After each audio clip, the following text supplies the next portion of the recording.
রকমারি সুর আর ব্যতিক্রমধর্মী গান এ যেন এক ভিন্ন অনুভূতি। ঠিক এমনটাই দেখা গেল শিল্পকলা একাডেমির নেক্সট লেভেল সাংস্কৃতিক অনুষ্ঠানে। কখনো বাংলা কখনো ইংরেজির মধ্য দিয়ে সঙ্গীত পরিবেশন করেন শিল্পীরা।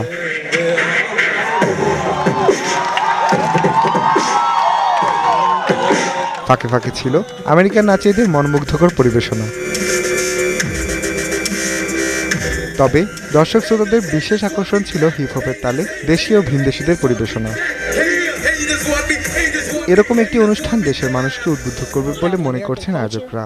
I hope they will be able to express their own culture, Bangladeshi culture, through a means that we all can understand, through hip hop. মার্কিন দূতাবাসের ঊর্ধ্বতন কর্মকর্তা সহ অনেকেই উপস্থিত ছিলেন এই বিশেষ অনুষ্ঠানে। আদনান আহমেদ, বৈশাখী নিউজ, ঢাকা।